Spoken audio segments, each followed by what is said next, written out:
There he is, Gilbert Melendez, my old pal. Hello, Gilbert. How are you?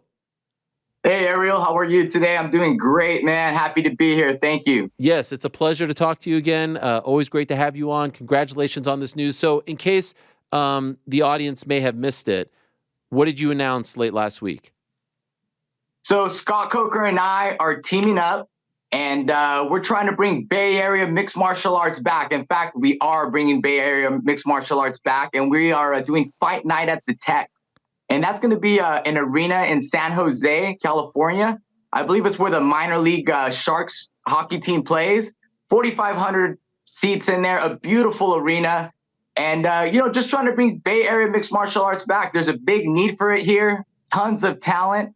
And we're putting on a great show together, man. I'm super excited to team up with Scott. So, how did this all start? Like, how did you come up with this idea and then, put it into fruition? Well, since about last year, I've been pushing Scott a little bit. Maybe we can get back in business. Maybe I'll fight. I expressed I really wanted to get in the fight business and promoting shows, and was really asking his advice. And and once upon a time in MMA, there was no mixed martial arts in California. And Scott Coker's the man who actually brought MMA to California in 2006. And in about 2012, it kind of went under. It went under, and there's been a need for it. And so I've been pushing him. I have a lot of amateur fighters. There's a lot of great fighters here that need that opportunity. And then he started planning his own show a little bit, and I kept pushing him that I wanted to do mine. And as he was in the works, he pulled me aside and said, "Listen, Gil, let's team up. Let's do this together." And I was super excited to get that opportunity to team up with him. And now we're going to be side by side working together. I have a lot to learn, but I get to be by Scott Coker's side, and we get to blow up this organization together. I love it. Now, are you the sole owners of the organization, or are there other people involved as well? Well, there's other people involved. Scott Coker's the executive producer. He's the money guy. He's the brains. He's been behind it. He's been in the sport for a long time. I know what I bring to the table. I've been in the sport. I'm a champion. I'm a commentator. I've done a lot in the sport, so I'm going to be the spokesperson. But again, I'm also going to say it. I'm going to be Scott Coker's apprentice. I get to work side by side by one of the greatest promoters in combat sports history. So we're teaming up. There's other people involved, but it's going to be him and I. And I have a lot to learn, but I'm excited to work side by side with Scott Coker. I had heard several months ago that you were contemplating a comeback, maybe in MMA and bare knuckle. You were weighing a few things. Is there any chance that you'll fight on this promotion? I think there is a chance I may fight. Okay. I would love to come back. I think my interest is boxing. And as fighters, boxing is very tough. It's a tough sport, but we all know it's better than getting kicked in the shin, getting kicked in the arms. So, maybe we'll do some boxing with our show. We're martial artists. We want to do, like, this first show is going to be a Muay Thai, kickboxing, and MMA. But who knows what the future holds? And again, this first conversation with Scott and I, when I started talking to him, I was like, "Hey, man, let's get me back in the fight game." And, we're throwing ideas around, but we did come to the conclusion, let's start with this fight show. Let's bring some eyeballs back to the talent here in the Bay Area. So the first event is May 18th, right? And as you mentioned, Muay Thai, kickboxing, and MMA. Is that why, correct me if I'm wrong, the fights will be held in a ring, not a cage? Yeah, Ariel, the fights are going to be in a ring. We're super excited about that. I'm pumped about it. Someone who's fought in Shudo, someone who's fought in Pride, that's kind of, to me, the roots of mixed martial art. I think it has a really classy look. And more importantly, it increases the action. I think there's an art to cornering a fighter. And there's also an art to being elusive and getting out of the corner. So if you can be elusive in a ring, then rightfully so. I feel like I had trouble in that large octagon. For people sticking and moving. I think people like Mark Hunt would have succeeded in MMA in a ring. People like Nate Diaz, people like myself, aggressive fighters have trouble in that large cage sometimes, or the circle more so. And with corners, I think you can actually tactically corner your fighter. And if you can escape a corner, you tactically escape the corner. So I think it's going to improve the action. And again, I'm just a big fan of Pride. I thought that's where my career was going to start and end over there. It has a real classy look. And yes, we want to do hybrid shows. And that's why we chose the ring. What I always loved about Strikeforce back in the day, and I got to go to those events like pre-Showtime, like the ones that were on HDNet Fights and whatnot. There were people that the MMA fans outside of the Bay Area had never heard of, but it was very clear that they were selling a boatload of tickets. The business model was brilliant. Like I remember one event in particular was headlined on TV by Bobby Southworth versus Babalu. And then that event ended, or that fight ended, and then these two guys, one was 1-0 and the other one was 0-1, and they had fought each other. They were kickboxing legends from the Bay Area, and they come out and the place erupts like it's Nate Diaz versus Conor McGregor. I'm like, oh my God, all these people are here for these two guys. You may even remember who these guys were. And I had no idea who they were as an MMA guy. And so I'm wondering, are you going to try to do the same thing where you just tap into Bay Area talent, or are you open to anyone outside of the Bay Area as well? Man, I love that you said that, right? Because like Bay Area is one of those. I'm from Southern California originally. I moved to the Bay Area in 2000, and there's so much Bay Area pride here. You could see it for their sports teams and just how the people show up for their community. And yes, that's exactly what we want to replicate. In the Strikeforce days in 2006, March was the very first one. I was on it against Harris Sarmiento. The main event was Cesar Gracie versus Frank Shamrock. Nate was scheduled to be on it. Kung Lee, I believe, was on it. That's all Bay Area talent.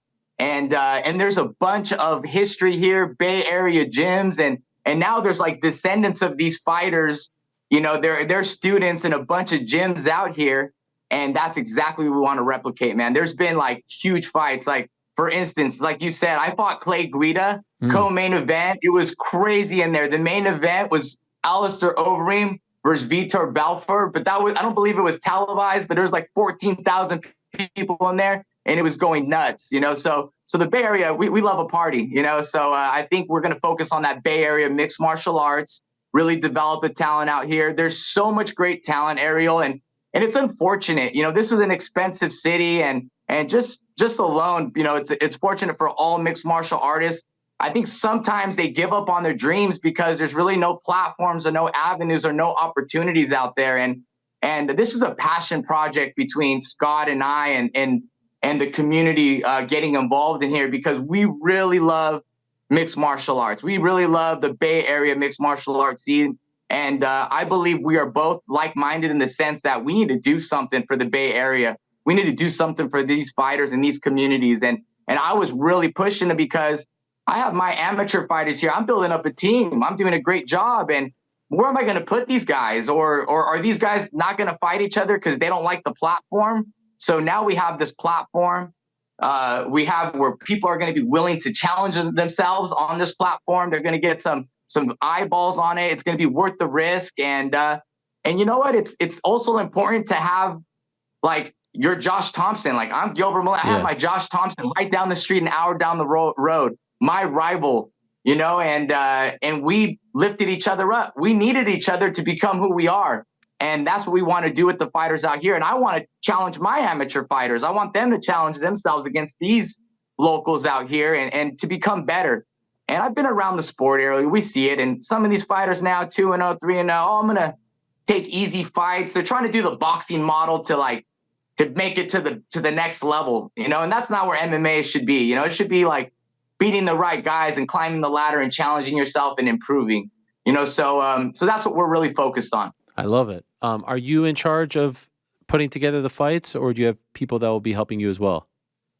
Yeah. So like I said, I was really pushing Scott. Hey, Scott, help me do my fight show. I want to do something here in San Francisco, and I want to support you. You can do your stuff in San Jose, but I really think I have this city on lockdown. I have some good fighters. I'm a great ambassador, and he wanted to work together with me, and things were kind of in the move over here as well. And we also had our talks. Let's do something here in San Francisco. I want to do my own thing here, but can you help me? Can you help shepherd this? Can you consult me?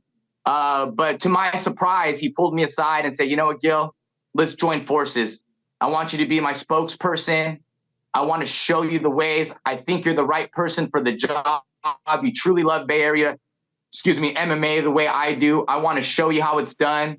And basically, Gil, you could be my apprentice. I'm going to show you this game and join forces with me and help me blow up Bay Area mixed martial arts again. And, and I said, man, Scott, you do that for me? And he said, yes. And I said, wow, this is, let's do it. So there is a team, Joe Tanadora is a promoter out here. He put some fights together. I made sure I got some of my amateurs on the card. I do plan on having more and more involvement with the matchmaking. I'm learning more about the Bay Area fighters. And let's be honest here. It's going to take time for people to understand that I'm going to try to take Scott's role, but that's my goal. That really is my goal. And it's going to take time for the Bay Area to recognize that and for me to get their respect in that department. But I'm a fighter, Ariel, and that's what I do, and now I'm going to put my fight energy into this and building Bay Area mixed martial arts with Scott. So yeah, my goal is to learn everything, but also I get excited but I have to take Scott's lead, and he's going to tell me which way to go. And of course, he's all ears to my ideas as well. So if you're outside of the Bay Area, can you watch this on any type of platform, streaming platform, anything in the works there?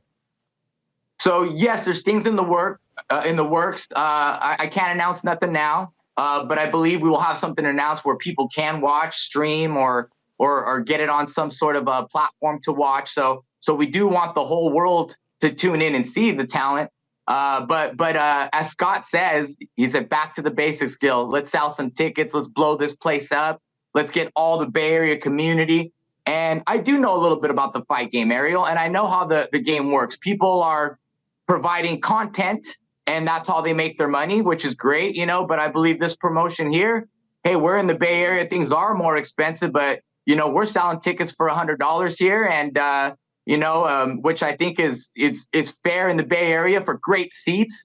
We got front row seats for $300, all you can drink, but the goal is to go back to the basics and get that whole MMA community behind it, and we want people to come out here 4 times a year and show out and just, the battle of the Bay, battle of the gyms, and just have a fight night at the Tech and just display our skills to everybody. So is that the goal, 4 events a year? Yeah, that is the goal. 4 events a year. And I'm trying to tell them to come to San Francisco, but San Jose looks like it's our home base. And you know what? Rightfully so. So much magic in the SAP Center, HB Pavilion, whatever it is now, where the Sharks play. And now we're in the minor league area where it's that 4,500 square foot. But I think we do belong here. That's where the roots are. And it's a perfect Bay Area location for all the fighters. I saw just this morning, Jessica Rose Clark is on the inaugural card. Yes, that's true. That's true. I believe she's doing some Muay Thai. And yes, she's an Australian, but she's now like a Bay Area native, right, training with Kieran Fitzgerald at CSA. And again, we're martial artists. I think it's amazing that she's succeeded so much in MMA and a heavy grappler and getting better in her striking. And I know she wants to explore the striking dimensions. And now she's, I believe, doing Muay Thai on this event. Okay, I love it. So some recognizable names, but also I really miss those days, man. I don't know if it's just us getting like older or whatnot, but like I think back to the you versus Josh #1 in June of 2009, I think it was. Like those were magical events. It was really a special time. And I don't feel like we have like these sort of like these territories anymore in MMA. And I hope that this is the beginning of reviving that area, because there was no better territory, in my opinion, better than Vegas, than the Bay Area back then. No, absolutely. And that's really our mission. Like I moved to the Bay Area in 2000, and and there was the legendary Fairtex here. Alex Gong brought the ties, all the ties from Thailand to San Francisco. Half Gracie Jiu-Jitsu, Cesar Gracie Jiu-Jitsu was huge, at that time. And this area was thriving with mixed martial arts. And then again, like I said, in 2006, Scott really took it to the next level when he brought Strikeforce here, and all that talent was here. And I really believe that talent is still here. And it's sad to say that some of that talent, you went a different direction because of the lack of opportunity. Bay Area mixed martial arts hasn't really been the same since 2012. I think 2013 was the last day when I fought Benson Henderson in the UFC. That was like the last Bay Area representation. Since then, like Scott will say, like the Bellator cars weren't very Bay Area. They had a lot of international fighters, and the energy in the crowd just wasn't the same. And because we didn't highlight the Bay Area fighters. And these gems are here. There's some diamonds in the rough here. I believe I have some diamonds in the rough here. And they need that platform. They need that experience. And again, there's so many gyms out here, so many great coaches. Coach Kane is like around the corner now. You see myself coaching, Dave Terrell's a coach. Uriah Faber's a coach. There's just like these old generation of guys who fighting our coaches now. And there's some talent here. And we want them to pursue their dreams and continue on their paths as mixed martial artists and not quit and get that day job and hang up the gloves. What are the chances you fight on this May 18th card? No, not fighting on this May 18th card, and I think that's going to take some time. Okay. This is my fight right now, but I do want to fight. I would love to fight one of these days, and I stay in shape all the time. I train with my team. But right now, like I'm in the giving stage of my life. Like I know my fight career is done, right? I would love to fight for myself now, which would be fun, but I'm in a giving stage. And again, that's why I was pushing Scott so much. I have these really good amateurs. I have 2 on the card, Skyshin Jones and I have Antonio Vasquez, both undefeated prospects. I have some more on the sidelines that I hope to develop. But I just really wanted to help them. I'm like, what Scott did so well, and what I told him we need to do is we need to bring back this Bay Area ecosystem. And we had such an amazing ecosystem where we all fed, we all ate on it, we all challenged each other. Some of us didn't like each other, but we respected each other, and that was super important to create. And as I was building my team, I'm like, man, we need more to this ecosystem. And, that's where I started pushing Scott. Let's do something. Let's bring more sports back, or let's bring MMA back. And, and that's where I'm at. I'm in a giving phase to my community. And now I'm trying to extend my reach to the MMA community and not only promote my guys, but promote the talent out there, because that's important for the growth of my guys too. Right, Ariel? It's like, we need that competition to grow. So, and to get, on a platform to challenge yourself under a huge stage, I think that's huge. So I'm in that giving phase, but I love training with these guys. I run, I stay in shape, and I'll be ready to go. Ariel, what's up? I love it. By the way, a couple weeks after that event, your old friend Nate Diaz returns. How do you feel about this boxing match against Jorge Masvidal? Oh, I feel great about this. I'm glad you asked me about that, because, man, I've seen people talking about, Nate's career and what he's done in MMA, and Nate is such a savage, and he's a warrior and fighter. And, and I look back on I've been in his corner quite a bit, and I've seen all his fights. And I always feel like the time has always been against him. You go back to all his victories have been great and finishes, but a lot of these losses on his record, people were talking about him like, hey, man, he was on his way to winning. He just lost scorecards, never lost the fights. He's a warrior. We saw what he did to Leon Edwards at the end. He always finds a way to win. So if you look back at Nate's record and all that, he's done so much. And if there was 2 more rounds, he would have beat most of those guys. I remember Clay Guida, Joe Stevenson, all these guys. Oh, he was on the verge of beating him. Time ran out. But fast forward to this fight, I'm super excited for Nate. What a huge fight for these two. I had the chance to fight Jorge Masvidal. He's a great striker. He's a sniper. He sticks and moves. He's explosive. But I don't think he likes to fight in the pocket. I don't think he's an aggressive fighter the way Nate is. I think, Nate's going to show his boxing. He's going to force Jorge to have to fight with him, man. And Nate is a pace pusher, I like to say. And Jorge's not going to have any other skills to fall back on. He's going to be forced to box. He's going to be in a ring. He's going to get cornered, and he's going to have to bang it out with Nate. And I'm super excited. I think this is great for the sport. There was once a time over a decade or so ago, you were one of the most sought after free agents in the game. Have you seen any of these text messages get revealed about when you were going to sign with Bellator and UFC? And if so, do they bring back memories of that perhaps fun, exciting, and maybe stressful time in your life?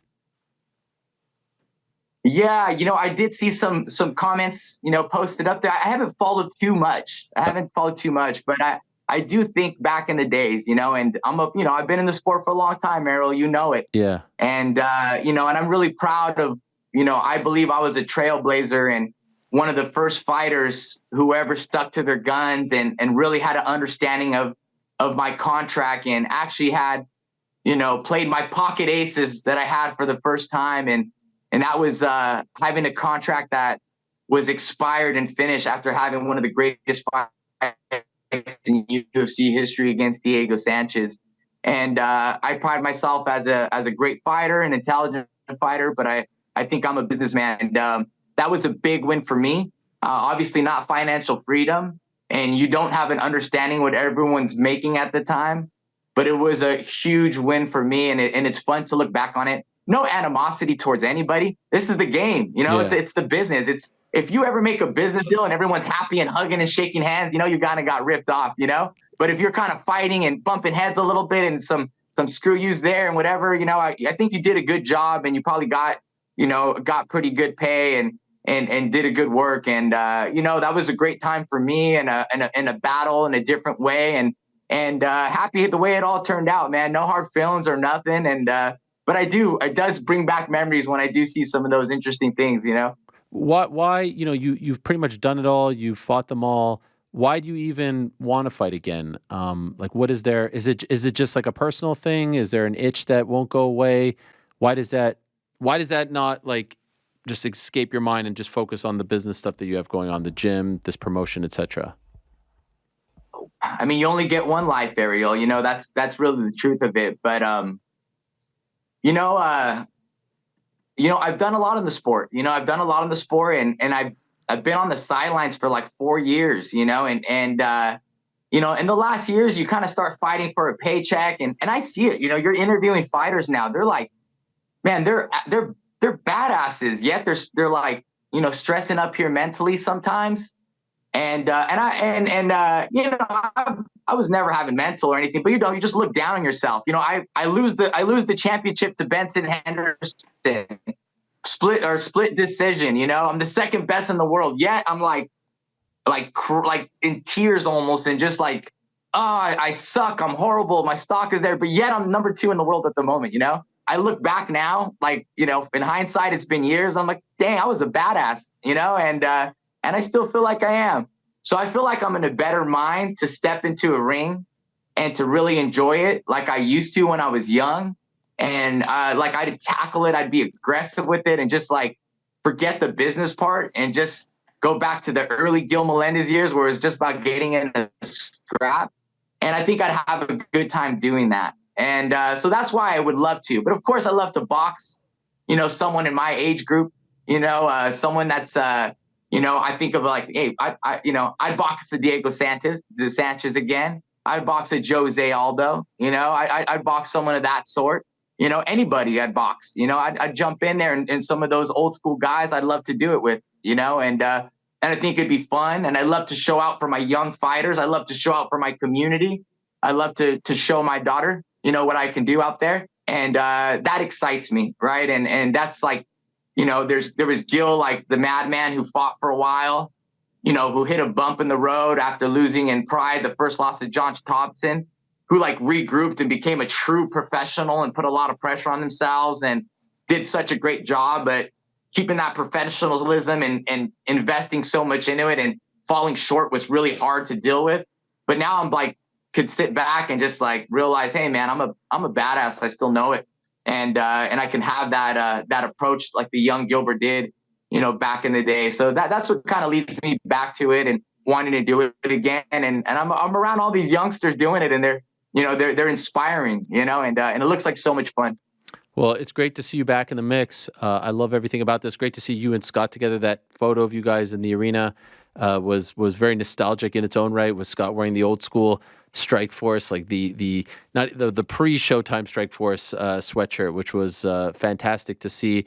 And I hope newer fans, there's a lot of new fans these days, to sort of post ESPN deal fans who may not know a lot about your career because your last fight was in 2019. I hope this maybe sparks them to go back and look at some of those old days, because those fights and the way you fought, just amazing. I remember one of the first assignment I ever got to get like I think I got like $20 to write for the Fight Network. Loretta Hunt, if you remember Loretta, reached out to me and saw me doing interviews on my website and said, "Would you like to interview Gilbert Melendez?" 2007. You were about to fight, I believe it might have been somewhere in Japan. Was it Sengoku at the time? Or maybe it was Sengoku. Yes. And I was like, holy shit, Gilbert Melendez, legend. And you gave me the time, and I think I got $20 for that. So it's just amazing to see you still in the sport in this capacity. I think it's fantastic, and I wish you and Scott and the whole team nothing but the best. May 18th. Hopefully, if it's available to watch, I will be watching and look forward to it. Thank you so much, Ariel. I appreciate it, man. Honored to be your first paid interview, and congratulations on all your success as well. And yes, we'll have more information. If you go to like my Instagram, my Twitter, my Facebook, you'll see a link if anyone wants to buy the tickets. At Fight Night at the Tech is our Instagram handle. Yeah, man, give us a follow, take a look. Bay Area, come out, man. Ariel, hopefully you can make it out here as well. I look forward to that. Thank you, Gil. Good luck and congratulations. Thank you. All right, there he is, Gilbert Melendez, El Nino. Thanks for watching. We appreciate it very much. Hey, if you like this video, give us the old thumbs up. Subscribe as well. You can get many more of these videos on the channel, so please do that. We would love you forever if you did so.